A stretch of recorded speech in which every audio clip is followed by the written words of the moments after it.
Le dispositif d'annonce est une mesure du plan cancer, vous le savez, et qui a été réalisé, ce dispositif, à la demande des patients lors des premiers états généraux des patients régis par l'INCa. Les patients étaient vus dès la phase d'annonce par le médecin et l'infirmière. Les recueils de données étaient faits sur des supports papier et puis année après année, les personnes et les soignants amenés à graviter autour du patient lors de son parcours de soins se sont enrichis et complexifiés. Ceci a conduit à la mise en place, il y a donc de cela plusieurs années, d'un staff pluriprofessionnel qui a lieu une fois par semaine et qui, dans le service, permet de regrouper les différents intervenants, les professionnels gravitant autour de la prise en charge du patient. Et agréger tout ce monde au même niveau d'information concernant un patient et son avancement dans le parcours de soins est devenu un véritable défi auquel l'outil papier et les outils traditionnels de communication ne pouvaient plus répondre. Nous avons mis le doigt sur les difficultés de transmission d'informations, c'est surtout ça. À partir du patient qui reste le centre de nos préoccupations, notre axe, il fallait trouver un moyen. Et donc il y avait les savoir-faire et les compétences au sein de l'équipe pour imaginer, utiliser de nouvelles technologies. C'est le docteur Farjas qui est venu me voir en me demandant clairement d'informatiser ce formulaire d'annonce infirmier. On a fait en sorte d'avoir un formulaire le plus rapide possible à saisir et tout a été fait pour qu'il n'y ait que des cases à cocher. Il y a quelques zones de texte, mais c'est toujours un petit peu plus long de saisir du texte.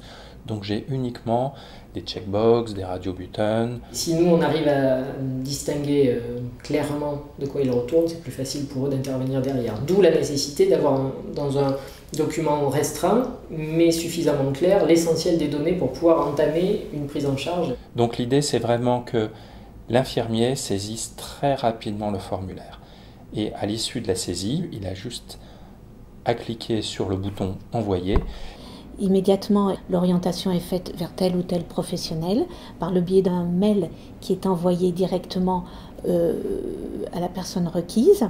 C'est un gain de temps, cette application, parce que du coup, quand je suis orientée, ça m'envoie un mail avec toutes les informations essentielles sur le patient. Et moi, ça me permet d'anticiper, de travailler en amont avec les patients ou des fois les familles, avant leur venue au CHU. En un seul clic, la diététicienne va être prévenue par mail, ce qui ensuite me permet d'organiser mon travail et de fixer la consultation et donc du coup de pouvoir l'anticiper. C'est un dispositif qui du coup prend en compte la personne dans sa globalité. C'est ça qui est chouette, c'est que c'est pas juste une hémopathie maligne, c'est pas juste une leucémie ou un lymphome ou un myélome avec des plaquettes en dysfonctionnement. Ça permet aussi de pouvoir coordonner tout de suite avec les autres structures où il pourrait être pris en charge, avec tous les libéraux, les aidants, dès le début du parcours en fait, avec cette application qui nous oriente vraiment en début de parcours. Donc il y a ce lien qui est fait de transmission d'informations. À partir de ce moment-là, nous avons une secrétaire qui elle-même est destinataire de ce mail et de la fiche qui est réalisée, correspondant à la saisie sur l'outil. Cette fiche sera imprimée, QR codée, pour être mise en place dans le dossier patient. Donc en fait, il suffit de cliquer sur n'importe quelle traçabilité qu'on a fait pour savoir quel problème il y avait à ce moment-là, ou quelle demande il y avait à ce moment-là, ou quelle explication les gens ont besoin en plus. Donc oui, c'est quand même extrêmement pratique. Ça permet aussi de rendre la place de chacun et qu'on est une équipe pluridisciplinaire.